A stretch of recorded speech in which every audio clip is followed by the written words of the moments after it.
Bonjour, je vais vous présenter l'essentiel du cours sur les fonctions linéaires et les fonctions affines. Alors on va commencer par les fonctions linéaires. Donc la première chose évidemment c'est de définir ce que c'est qu'une fonction linéaire. Alors une fonction linéaire, c'est très simple, c'est une fonction dont l'expression algébrique est de la forme f de x est égal à a fois x, où a est un nombre. Donc, évidemment, pour chaque fonction linéaire, petit a, évidemment, doit être défini. Et c'est donc ce coefficient petit a, on appelle ça un coefficient, qui va nous permettre de connaître la fonction, puisque petit x est la variable de la fonction. Il n'y a que ce coefficient petit a. Alors on verra, on l'appelle le coefficient directeur, et on verra pourquoi. Petit a, coefficient directeur. Bien. Donc évidemment la première chose qu'on peut faire c'est le calcul d'image et d'antécédent quand on a une fonction linéaire. Alors en fait il n'y a rien de spécifique véritablement, c'est une fonction très simple, Ça fait partie des fonctions, ce qu'on appelle les fonctions de référence, et au lycée vous allez apprendre à étudier pas mal de fonctions de référence. Là c'est la première fonction de base que l'on étudie, c'est le cas des fonctions linéaires. Donc calcul d'image et d'antécédent. Donc on va juste faire un petit exemple. Donc par exemple, si on me dit que f de x est égal à moins 3x, voilà, donc ma fonction f est parfaitement définie par sa relation, son expression algébrique.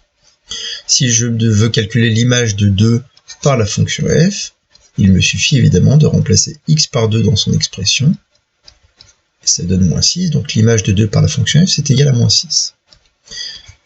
Réciproquement, si on veut trouver un antécédent de moins 5, par exemple, quel est le nombre qui a pour image moins 5 par la fonction f, alors il me suffit, mais c'est le cas pour les autres fonctions aussi, d'écrire finalement l'égalité f de x égale moins 5, c'est-à-dire on cherche des nombres, des valeurs de la variable x, telles que l'image est égale à moins 5. Or f de x, on sait que la relation de f de x c'est moins 3x, et donc on obtient une petite équation qu'il faut résoudre, qui est très simple à résoudre. Et moins 3x égale moins 5, on divise les deux membres par moins 3, et on obtient x est égal à moins 5 sur moins 3, c'est-à-dire 5 tiers. Donc on n'a obtenu qu'un seul antécédent. L'antécédent de moins 5 par la fonction f est 5 tiers. Alors en fait, on peut facilement prouver, démontrer que quand on a une fonction linéaire, en fait, tout nombre a un unique antécédent, ce qui n'est pas le cas pour toutes les fonctions. Rappelez-vous que quand on a une fonction, un nombre a une seule image par la fonction, mais peut avoir plusieurs antécédents. Or, pour une fonction linéaire, il n'y aura qu'un seul antécédent, ça se prouve assez facilement. Bien, donc, voilà pour le calcul d'image et d'antécédent. Alors, on peut aussi avoir besoin de déterminer ce fameux coefficient petit a. C'est-à-dire ici, donc détermination de petit a. Alors si on cherche le coefficient petit a, autrement dit on cherche la fonction linéaire, qu'est-ce qu'on va nous donner comme information, comme hypothèse? Par exemple, on pourrait nous dire qu'on cherche une fonction f qui est linéaire, et l'image de 7, c'est moins 4. Voilà. Et on cherche donc à déterminer la fonction linéaire. On a dit que déterminer la fonction linéaire, c'est pareil que déterminer petit a, puisqu'on a dit aussi que la fonction linéaire était uniquement définie à partir de petit a. Si on a le petit a, le coefficient directeur, on aura toute la fonction. Donc si on nous dit que la fonction linéaire, ça signifie que f de x est de la forme a fois x. Donc c'est déjà la première chose à poser.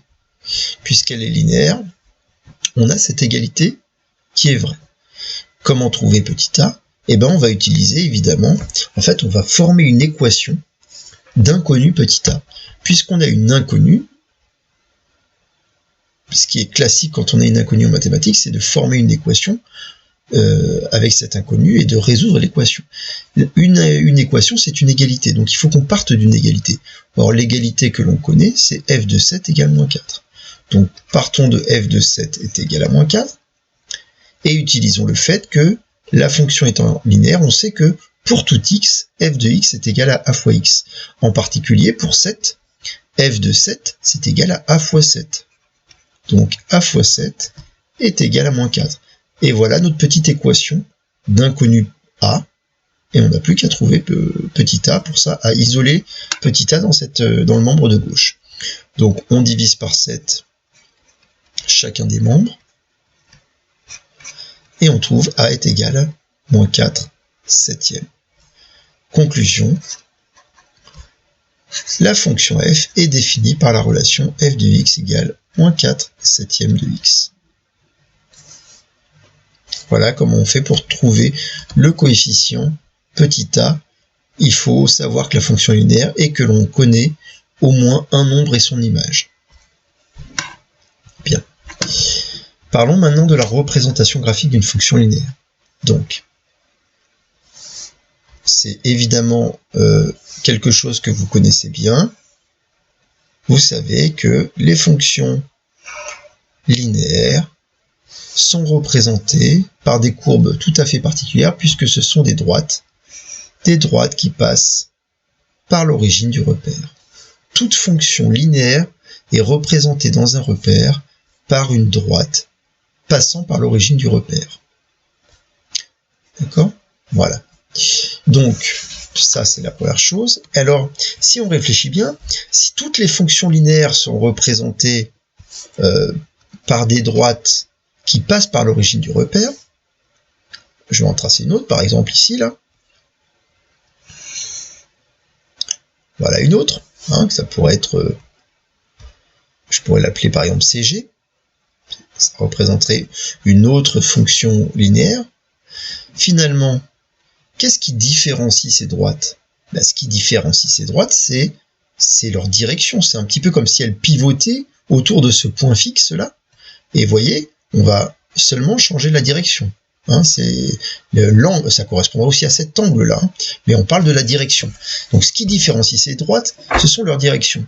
Ce qui différencie les fonctions linéaires, puisqu'elles ont toute la forme a fois x, ben c'est évidemment le petit a. Et donc le petit a, c'est lui qui va nous permettre d'indiquer, si vous voulez, la direction de la droite, et c'est pour ça qu'on l'appelle le coefficient directeur. En fait, on dit que petit a, c'est lui qui donne la direction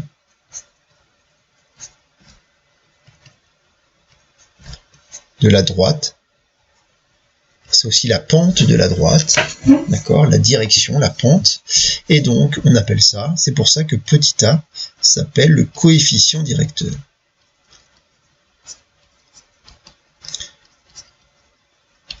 Donc c'est le coefficient directeur de la droite, et par extension, ça devient le coefficient directeur de la fonction.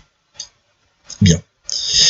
Alors, qu'est-ce qu'on peut nous demander comme question dans ce... Ben, on peut nous demander, par exemple, de tracer la représentation graphique d'une fonction linéaire. Tracer CF avec F linéaire. Donc, par exemple, on nous dit F est linéaire, et non, même pas d'ailleurs, on peut nous dire qu'F est linéaire et nous donner un nombre et son image, mais on pourrait dire F c'est la fonction qui à x associe moins 2x.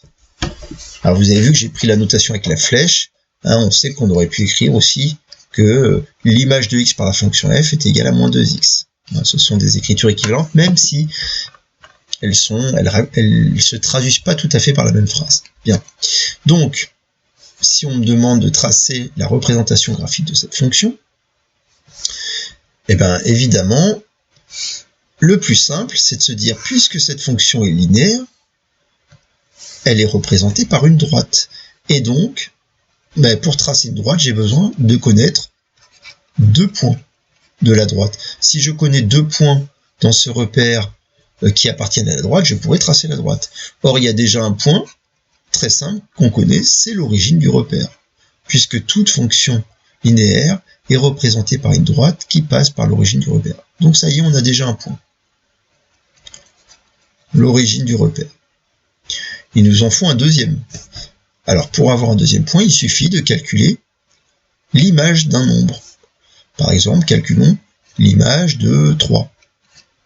L'image de 3 par la fonction f, c'est moins 2 fois 3, c'est égal à moins 6. Ok, donc je vais faire ici 1, 2, 3. Et puis je vais prendre une échelle qui n'est pas la même sur l'axe ordonné.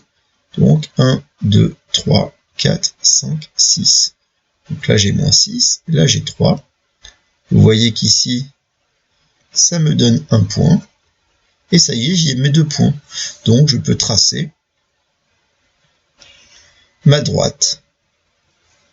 Voilà, qui passe donc par ces 2 points.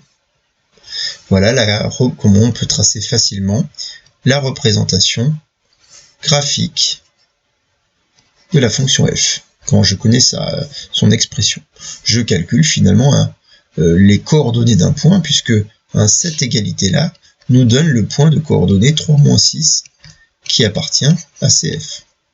Et puis on avait l'origine O qui appartient à CF. Voilà. Bien. Alors on aurait pu faire autre chose aussi quand même, c'est que ce fameux coefficient directeur qui donne la direction, il peut nous aider, lui, à assez facilement trouver un deuxième point. Si au lieu d'avoir calculé f de 0, j'avais calculé f de 1, j'aurais trouvé moins 2 fois 1 égale moins 2. Et ça m'aurait donné le point de coordonnées 1, moins 2.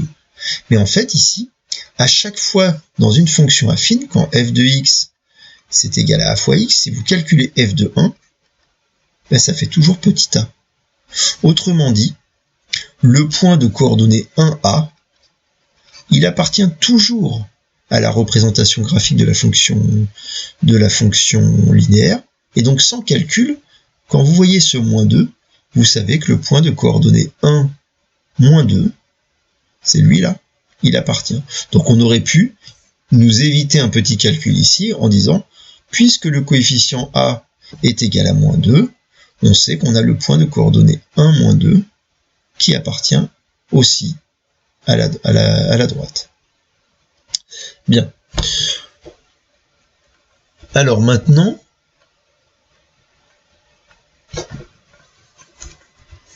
une autre chose que l'on pourrait vous demander, en tout cas qui va servir pour les fonctions linéaires, c'est que les fonctions linéaires, elles ont un lien avec la notion de proportionnalité. Notion très très importante. Alors, quel est ce lien? Regardons, faisons un petit tableau ici. X, f de x. C'est-à-dire, première ligne représente ici les valeurs de la variable, et puis on va calculer les images. Prenons une fonction linéaire très simple, f de x égale 4x. Donc, si x égale 1, f de x c'est 4 fois 1, ça fait 4. Si x est égal à 2, f de x c'est 4 fois 2, 8. Si x égale 10, 4 fois 10, 40.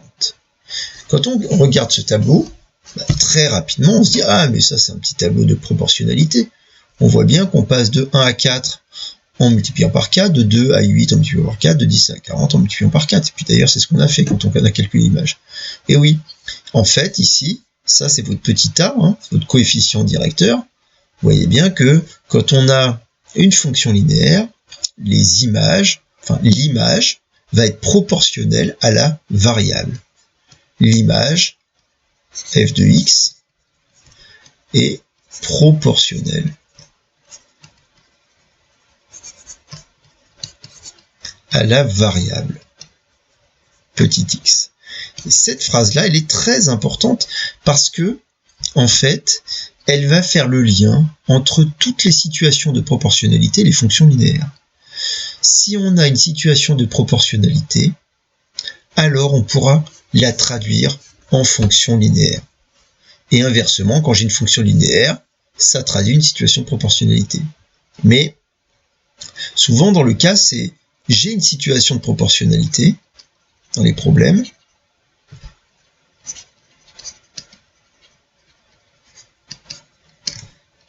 Je le traduis en fonction linéaire.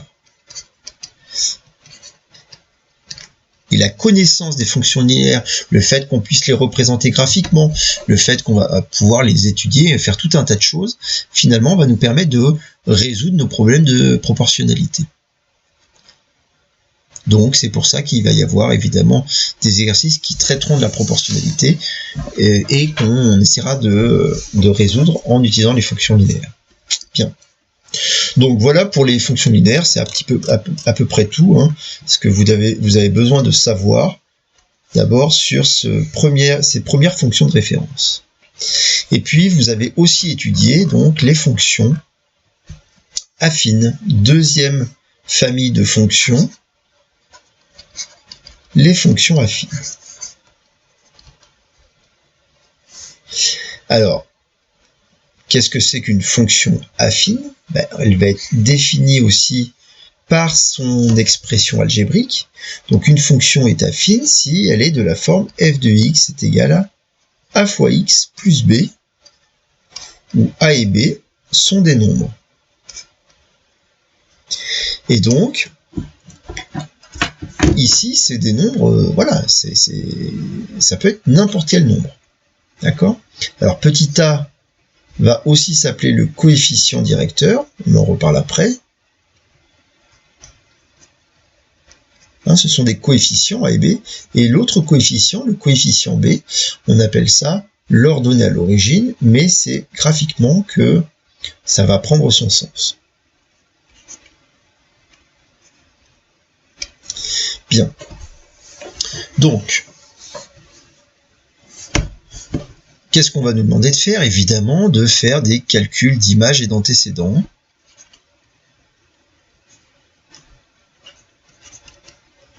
Comme pour les fonctions linéaires. Et comme pour les fonctions linéaires, c'est pas très compliqué, puisque une fonction affine, on appelle ça une expression du premier degré. Hein, rappelez-vous, on a parlé des équations du premier degré et du second degré. Ben là, c'est une équation, c'est une expression du premier degré parce qu'il n'y a, sous la forme développée réduite, il n'y a pas de carré, de cube, etc. sur petit x. Or, ça va nous donner des équations qui sont assez faciles à résoudre. Donc, prenons un exemple. Si je prenais f de x égale moins 2x plus 5, je peux calculer par exemple l'image de moins 3 par la fonction f. Il me suffit de faire f de moins 3, de remplacer x par moins 3, c'est-à-dire moins 2 fois moins 3 plus 5, moins 2 fois moins 3 d'après la règle de signe moins par moins plus, 2 fois 3, 6, 6 plus 5 égale 11. Donc l'image de moins 3 par la fonction f, c'est égal à 11. On peut me demander, pour la même fonction, de calculer le ou les antécédents.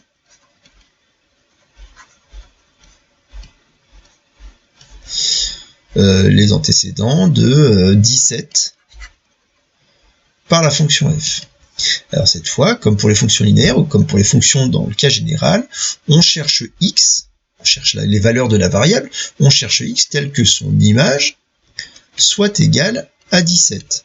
Donc on pose cette égalité-là. f de x, on a l'expression générale, c'est moins 2x plus 5, donc ça nous donne cette égalité que moins 2x plus 5 est égal à 17. Et il nous suffit de résoudre cette petite équation. Comme c'est une équation du premier degré d'inconnu, elle est relativement simple à résoudre. On isole petit x, donc moins 2x plus 5 moins 5 est égal à 17 moins 5, c'est-à-dire moins 2x est égal à 12. Puis on divise chaque membre par moins 2, Donc moins 2x divisé par moins 2, c'est égal à 12 divisé par moins 2. Ce qui nous donne x égale 12 divisé par moins 2, plus par moins, moins, la règle des signes s'applique au quotient, 12 divisé par 2 égale 6. On a trouvé un unique antécédent de 17 par f. Donc, l'unique antécédent de 17 par f est moins 6. Bien. Donc voilà pour le calcul d'image et d'antécédent. Comme pour les fonctions linéaires, tout nombre aura un unique antécédent. Alors, il y a quand même quelques cas particuliers qu'il faut que je vous parle pour le cas des fonctions affines. Je vous ai dit tout à l'heure, f de x égale à x plus b. A et b peuvent prendre n'importe quelle valeur. Et donc, il y a quelques cas particuliers qu'on peut regarder. Premier cas, si b est égal à 0. Si b est égal à 0, si la constante b est égale à 0, vous voyez bien qu'on a f de x est égal à a fois x. Et on retrouve une fonction linéaire. Ça veut dire que les fonctions linéaires, en fait, ce sont des fonctions affines particulières. Ce sont des fonctions affines où le coefficient b est égal à 0.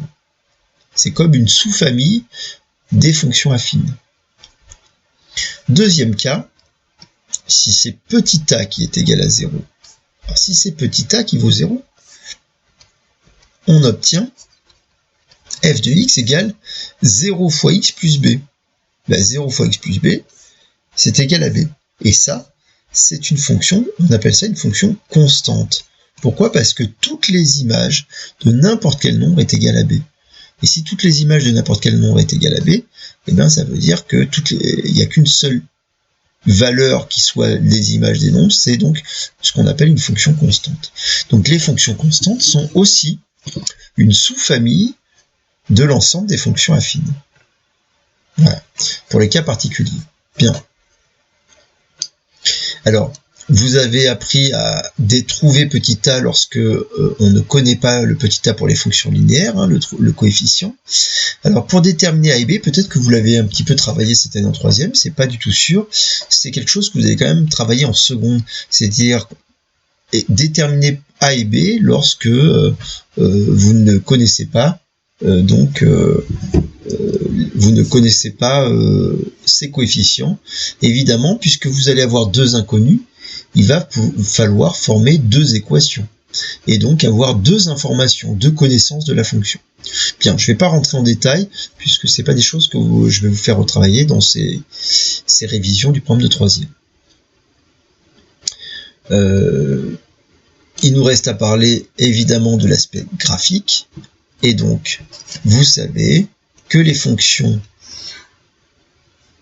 affines sont représentées dans un repère par des droites. La seule chose, c'est que ces droites ne doivent pas être parallèles à l'axe des ordonnées, mais elles n'ont pas d'autres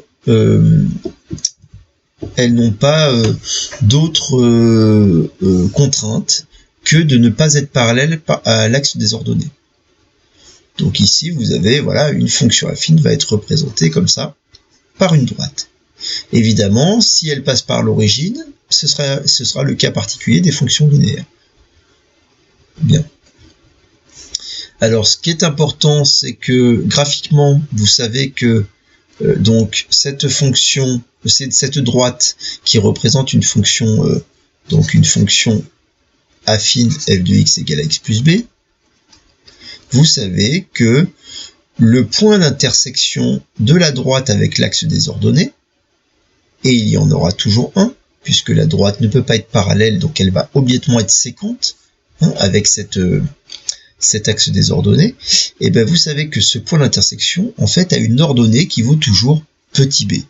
C'est pour ça que petit b s'appelle l'ordonnée à l'origine. Et petit a, maintenant, si vous imaginez que, pensez à toutes les droites qui passent par petit b, ce qui va les différencier, c'est leur inclinaison autour de b. d'accord, l'inclinaison de la droite autour de ce point-là, et donc ce qui va les différencier en termes du point de vue algébrique, c'est le coefficient petit a. Et donc c'est pour ça que petit a va donner l'inclinaison, la direction, la pente de la droite. Et c'est pour ça qu'on appelle ça le coefficient directeur. Alors, imaginons, prenons un petit exemple, si je vous dis f de x égale moins x plus 4. Et on souhaite donc tracer la représentation graphique dans un repère de la fonction f. Bon. Donc,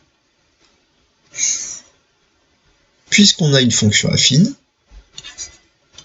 puisque f est affine, vous savez que CF, c'est une droite. Et puisque CF est une droite, vous avez besoin de connaître, encore une fois, 2 points. Mais cette fois, vous n'avez plus l'origine du repère.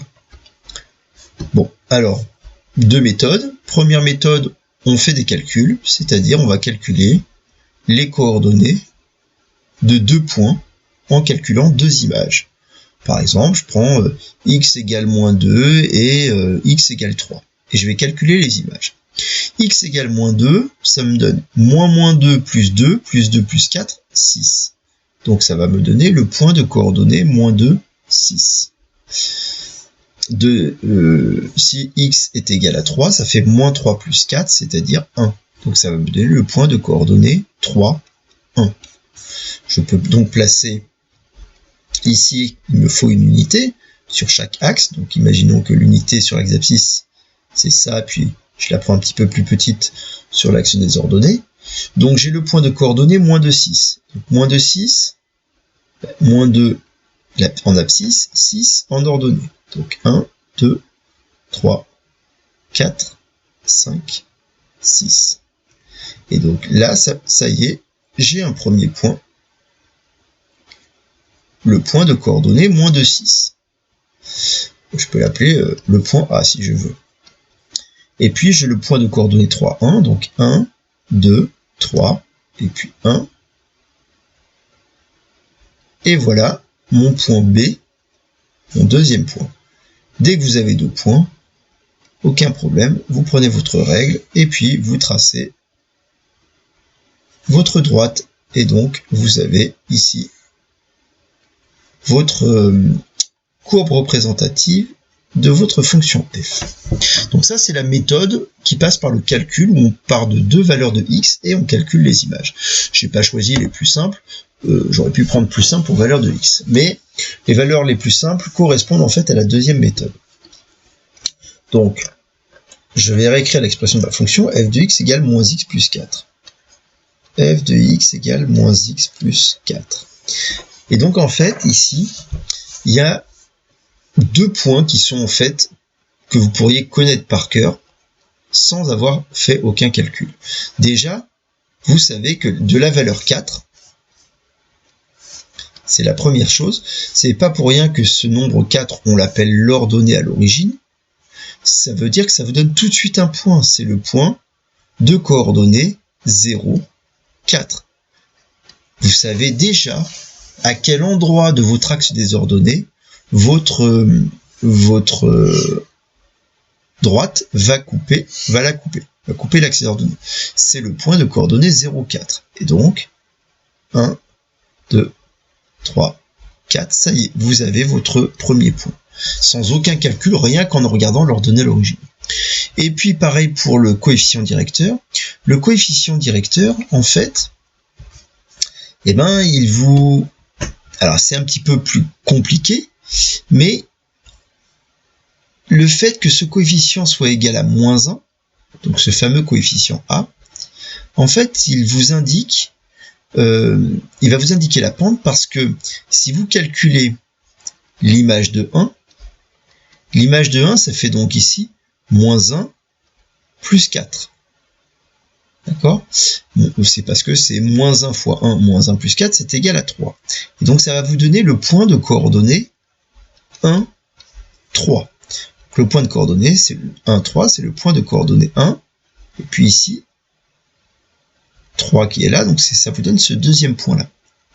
Si on est dans le cas général, si j'ai f de x égale ax plus b, et que je calcule f de 1 c'est toujours égal à a plus b.